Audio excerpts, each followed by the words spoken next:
Praise the lord. దేవునికి మహిమ కలుగునుగాక.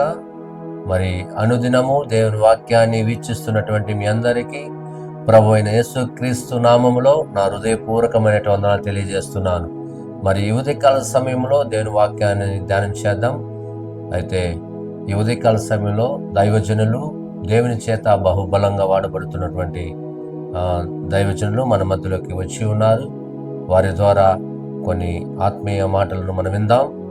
కాబట్టి యేసు సన్నిధి ప్రార్థనా మందిరం యొక్క వ్యవస్థాపకులు, దేవుని చేత వాడబడుతున్న దైవజనులు, వారు ఈరోజు దేవుని వాక్యాన్ని వారు బోధిస్తారు. మీరందరూ కూడా ఆత్మీయంగా ఎదగాలని వారి దేవుని మాటలు చెప్పి ప్రార్థిస్తారు. కనుక ఈరోజు దైవజనులు మన మధ్యలో ఉండడం చాలా ఆశీర్వాదకరము. మరి ఈరోజు ఈ ఉదయకాలంలో దేవుని వాక్యాన్ని వారు పంచుకుంటారు.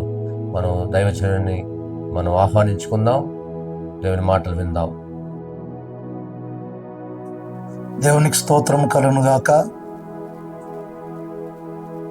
ఈ యూట్యూబ్లో వాక్యం ఉంటున్న మీ అందరికీ నేను ప్రత్యేకమైన వందనాలు తెలియజేస్తున్నాను.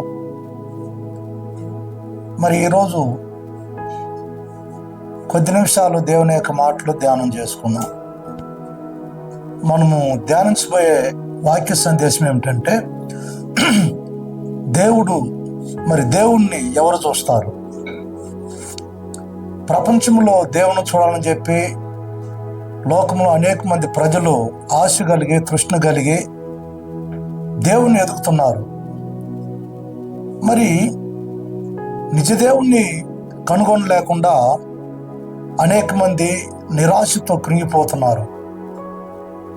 దేవుణ్ణి ఎవరు చూస్తారంటే, ఒక వాక్యాన్ని మనం చదువుకుందాము. మత్తయి సువార్త 5వ అధ్యాయము 8వ వాక్యం మనం చూసినట్లయితే, ఆ కొండ ప్రదేశంలో అనేక మంది ప్రజలు ఆ స్థలానికి వచ్చినప్పుడు ప్రభు ఆ ప్రజలను చూసి ఒక మాట అంటున్నాడు. మత్తయి సువార్త 5వ అధ్యాయం 8వ వాక్యం చూసినట్లయితే, హృదయ శుద్ధి కలిగిన వారు ధన్యులు, వారు దేవుని చూస్తారు.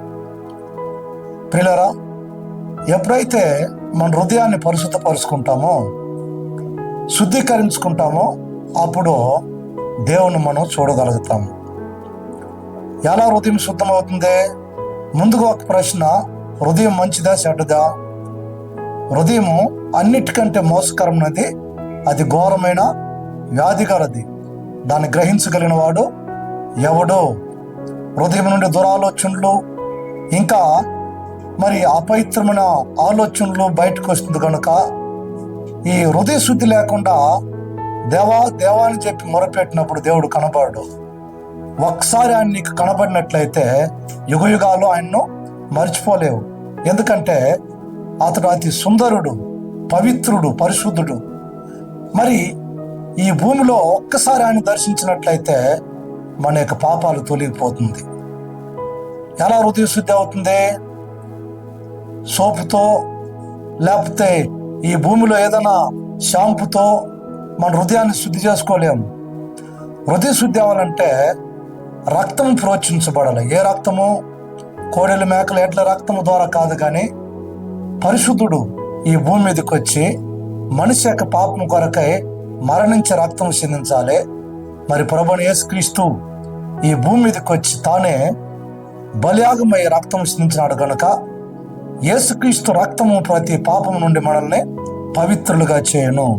ప్రియులారా, మరి అనేక రక్తము మన కొరకై మరి విజ్ఞాపనం చేస్తుండగా ఆ రక్తమును విశ్వసించినట్లయితే యేసు రక్తం ప్రతి పాపము నుండి, ప్రతి కీడు నుండి, దుష్ట తలంపుల నుండి మనల్ని పవిత్రులుగా చేయను. మరి హృదయం శుద్ధి అవ్వాలంటే ఎలా శుద్ధి అవుతుంది? రక్తము ద్వారా. రెండవది, హృదయం పరిశుద్ధం అవ్వాలంటే వాక్యము. యోహాను సువార్త 17వ అధ్యాయంలో ప్రభువైన యేసుక్రీస్తు శిష్యులతో చెప్పినాడు, ఇప్పుడు ఈ ఉపదేశం చేత మీరు శుద్ధీకరించబడితే, చెడు తలంపులతో, దుష్ట తలంపులతో వేదన చెందుతున్నారా?